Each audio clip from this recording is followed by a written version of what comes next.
ዳጣዬ ወላጆቿን አግኝታለች። ይሄ ደግሞ በጣም ደስ የሚል ነገር ነው ማለት ነው። ነገር ግን ወደዛ ቤት ከሄደች በኋላ እንግዲህ የዳጣ እንጀራ እናት መቀበል አቅቷት ባሏን በተደጋጋሚ ማነች እቺ ምንድነች የደበከኝ ነገር አለ ወይ እያለች ብትጠይቀውም እሱ ግን አሁን ጊዜው አይደለም፣ ለትንሽ ጊዜ ግን ትቀመጥ እያላት ይገኛል ማለት ነው። ሆኖም ግን ልጅቷ ዱርዬ ናት፣ ልጆቼን ታበላሽብኛለች። ውሃስ አንዴ ጅል ናት፣ ምንም አታውቅም። ኤልዱ ልጄን ትልቋን ግን ታባልጋታለች እያለች ትገኛለች ማለት ነው። እዛ ቤት እንግዲህ የዳጣ የአባቷ የጓደኛ ልጅ ናቲ የሚባልም አለ ማለት ነው። እንግዲህ ዳጣ ወደዛ ቤት ከገባች በኋላ ኤልዳና እንቅልፍ እያጣች ትገኛለች ማለት ነው። ኤልዱ ናቲን ብትፈልገውም ናቲ ግን እንደ እህት ነው የማይሽ ይላታል። እንግዲህ አይታችሁ ከሆነ የወንድ ልጅ ፈተናው መከራ ነው ማለት ነው። በግዳጅ እንግዲህ ልትደፍረው እያስገደደችው ትገኛለች ማለት ነው። በዛን ሰዓት እንግዲህ ዳጣ ገና እንዳያት በጣም ደስ የምትልና ቆንጅዬ ናት እያለ ሲያደንቃትም ነበረ ማለት ነው።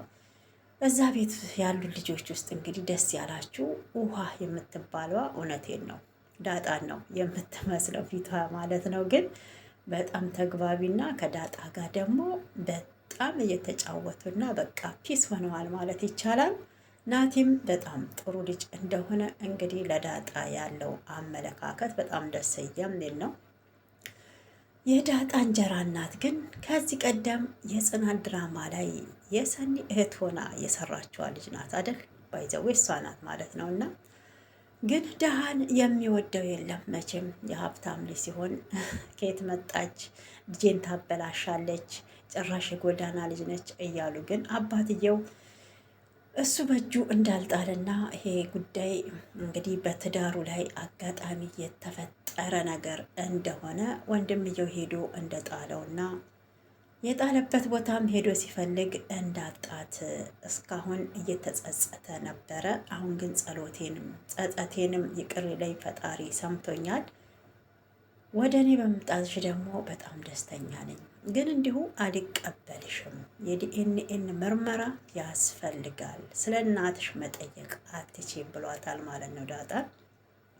ዋናው አባትየው ካመነ እንግዲህ ወዶም ሳይሆን በግዱ የእናቷ ማን እንደሆነች ይናገራል ማለት ነው። እኔ ግን ሲመስለኝ እናትየዋ እዛ ቤት ውስጥ የቤት ሰራተኛ ሆና የምታገለግላቸው አጋዣቸው ትመስለኛለች እና በጣም ነው የሚመሳሰሉትም። ደግሞ ዳጣዬ እንኳን ደስ አለሽ በድጋሚ ማለት እንፈልጋለን ማለት ነው። ሰላም ውድ ተመልካቾቼ እንዴት አላችሁ? ሰላማችሁ ይብዛልኝ። ለቤቴ አዲስ የሆናችሁ ሰብስክራይብ ላይክ አድርጉኝ። ለነባሮች መታችሁ ስለምታበረታቱ ከልብ አመሰግናለሁ። ፈጣሪ ያክብርልኝ እያልኩኝ ዳጣ ክፍል 1 ተለቋል። እንግዲህ ዳጣዬ ለብዙ አመታት የማንነት ጥያቄ ሲያስጨንቃት የጎዳና ልጅ መሆኗ፣ ወንድም፣ እናት፣ አባት፣ እህት አለመኖሯ በጣም ስትጨነቅ እንደነበረ ይህን ጉዳይም ለሞገስ አውርታው ነበረ። ሞገስም ግን ከጎንሽ ነኝ፣ ምንም እንዳይከፋሽ ዳጣ፣ ቤተሰቦችሽን ታገኛለሽ፣ ግን መጀመሪያ የተጣልሽበት አካባቢ ማጣራት አለብን ብሎ ይሄ ሁሉ እንግዲህ ታሪክ የተቀየረው ለዳጣ ቤተሰቦቿንም ለማግኘት የረዳት ሞገስ ነው ማለት ነው። እና እንግዲህ ሞገስን ታሪክ እየሰራ ይገኛል። ወንድማችን እናመሰግናለን ማለት እንፈልጋለን። ድራማ ቢሆንም አንድ ሰው ቤተሰቡን የማንነት ጥያቄ ለመፈለግ ሲሄድ ዋነኛው የት አካባቢ ተጥላችሁ እንደተገኘንና ከጎናችሁ ደግሞ አይዟችሁ እኔ ከጎናችሁ ነኝ እንድታፈላልግ ወረዳችኋለሁ ብሎ እንግዲህ ዳጣ በፊት ተስፋ ቆርጣ የነበረው አሁን ላይ የቤተሰብን መፈለግ ልቧ ከጅሎት ነበረ። እሱንም አግኝታለች። በጣም ነው ደስ ያለኝ ማለት ነው። እንግዲህ ለዚህ ሁሉ መጀመሪያ አካባቢውንም ሆነ ወዴት ከየት መታ የት እንደተጣለች ያለውን ኢንፎርሜሽን ለስቲና ለገኒ ከልብ እናመሰግናለን ማለት ነው። የዳጣን ቤተሰብ እንግዲህ እንዲገኙ ፍንጭ የሰጡት አብሶ ስቲ ናት ማለት ነው። ለማንኛውም እንግዲህ ወደ ቤት ከገቡ በኋላ እንዳያችሁት በጣም ድልቅቅ ብለው የሚኖር ቤተሰብ ነው ያላት። ግን እቤት ስትሄድ የእንጀራ እናቷ አቀባበል ጥሩ ፊት አላሳየቻትም ማለት ነው። አባትየውም በጣም በመደናገጥ እብድ ናት እኔ አላቃትም ብሎ ነበረ መጀመሪያ ማለት ነው። ይሄን ሁሉ ያደረገውን በአባትየው መፍረድም አልችልም ማለት ነው። ነገሩ ድራማ ቢሆንም ግን አብሶ ትዳር ካላችሁ ይሄ ነገር ተከሰተ፣ ይሄ በሴትም ላይ የሚከሰት ነገር ነው እና መጀመሪያ ግልጹን ታልነገራችሁ ለትዳር አጋራችሁ ትዳራችሁ እንግዲህ አደጋ ላይ እንደሚወድቅ የታወቀ ነው ማለት ነው። እንግዲህ በመጀመሪያ በሚስቱ ላይ ይሄን ነገር ስላደረገ የዳጣ አባት ትዳሩ እንዳይፈርስ እንግዲህ ወንድሙ በዚህ ምክንያት ወስዶ ልጅቷን ጎዳና ላይ ጥሏታል ማለት ነው። ይሄ አግባብ ነው ብዬ አልወስንም። እኔ የሰውን ሕይወትን የሚያክል እንግዲህ የራስን ትዳር ለማፍረስ ወስዶ ጎዳና ላይ መጣል ከእናት ለይቶ ለዚያውም ማለት ነው እና ምንም ከእናቷ ጋር ብትሆን ኖሮ እውነቴን ነው ላም ቀንዱ አይከብዳትም እንደሚባለው ልጇን ጎዳና ላይ ጥላ አትሄድም ነበረ። ወንድ ልጅ ስለሆነ አይታችኋል እንግዲህ ዳጣ ጎዳና ላይ ተጥላ አድጋለች ማለት ነው። በጣም ነው የሚያሳዝነው። እንግዲህ ይሄ ሪላይቲ የምናየው የአንዳንድ ቤት ያለው እንግዲህ ብዙ ቤቶች ያንኳኳ ጉዳይ ነው ማለት ነው። በድራማ መልክ ቀረበ እንጂ ሆኖም ግን ዳጣ አሁን ላይ ቤተሰብ ብታገኝም አባትየውም አባዬ ብለሽ እዛ ቤት ውስጥ እንዳትጠሪኝ ነገሮችን እስተማስተካከል ብሏታል ማለት ነው። እሱም እንግዲህ በመጨረሻ ሳሎን ላይ ቁጭ ብለው አባትና ልጅ ምን ነው ዳጣ ብቻሽን ሆንሽ? ልጆቹ ሴት ሄደሽ ነው ተግባባሽ አይደል ወይ ብሎ እየጠየቃል ነበር። እሷም በጣም በቃ ፍቅር የሆኑ እህትና ወንድም ነው ያሉኝ እያለች እንግዲህ ስታወራ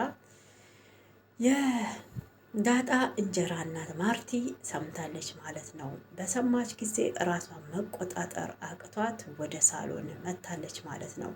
የዳጣ አባት እንግዲህ ዳጣን ነገ ገበያ ወስድሽና ቀሚስ እገዛልሻለሁ ብሏታል። ለእኔ ነው ብላ እሷም ተደስታ ደንግጣለች።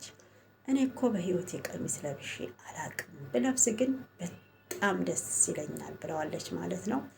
እሱም እንግዲህ በሰውነትሽ ልክ የሚሆነውን እገዛልሻለሁ ብሏታል ማለት ነው።